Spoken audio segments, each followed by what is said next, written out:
Ceci est la manne quotidienne, version audio.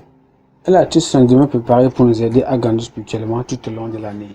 Nous sommes aujourd'hui samedi, le 24 décembre 2022, et nous considérons enseigner-leur la parole de Dieu. Enseigner-leur la parole de Dieu. Nous allons voir un mot de prière.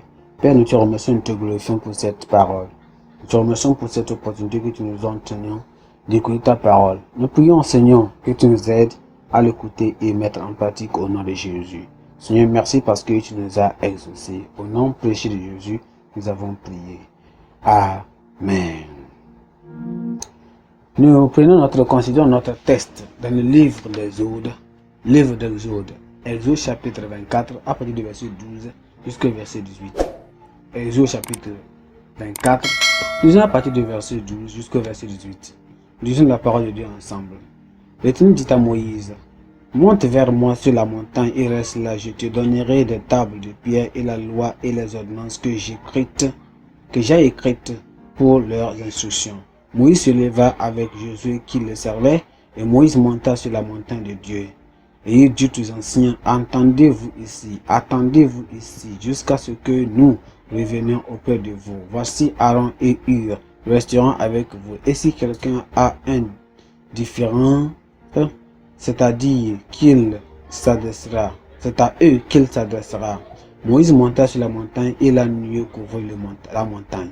La gloire de l'Éternel reposa sur la montagne de Sinaï, et la nuée le couvrit pendant 6 jours. Le 7e jour, l'Éternel appela Moïse du milieu de la nuée. L'aspect de la gloire de l'Éternel était comme un feu dévorant sur le sommet de la montagne aux yeux des enfants d'Israël.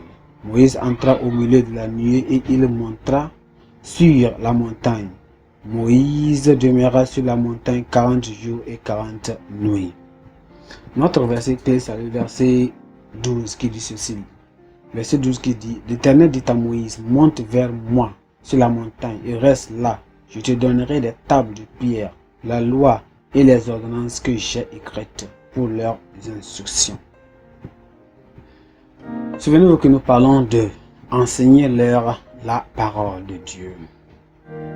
Allons-y dans notre texte de Dieu, dans notre message. Dans notre passage d'aujourd'hui, nous voyons que Dieu a invité Moïse sur la montagne où il lui présenterait des tables de pierre, des lois et des commandements ou bien des instructions qu'il devait enseigner au peuple. Avant cela, le Seigneur avait parlé aux enfants d'Israël de ses préceptes et de leurs obligations d'y obéir. Mais il était nécessaire que la parole soit écrite et leur soit remise comme des monuments de référence afin qu'ils puissent les lire et y obéir.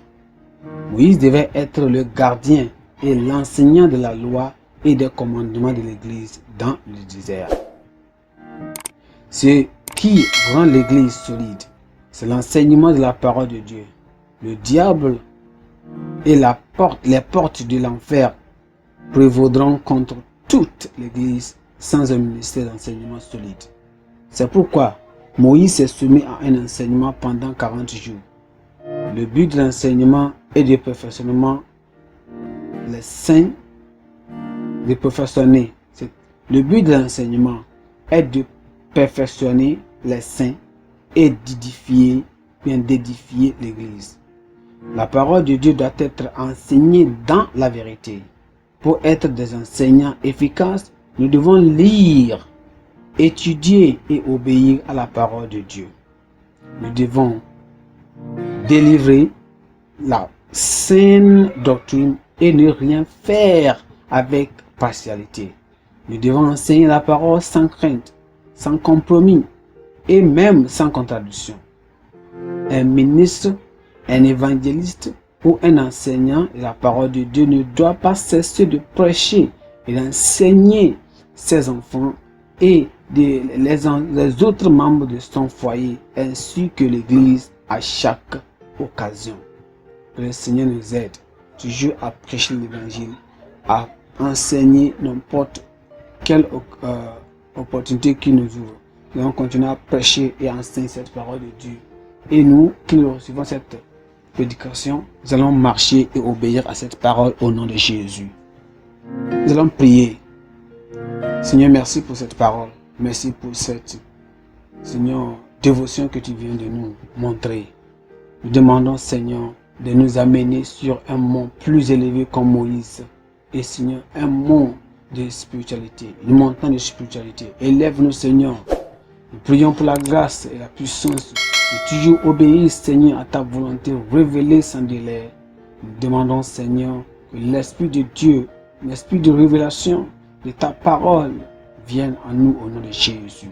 Nous prions que, Seigneur, nous ne savons pas seulement qu'il y a des auditeurs de la parole de Dieu. Nous ne voulons pas être seulement des auditeurs seulement de ta parole, mais seulement des gens, des croyants qui croient et qui mettent en pratique toutes les préceptes, toutes les paroles de Dieu au nom de Jésus.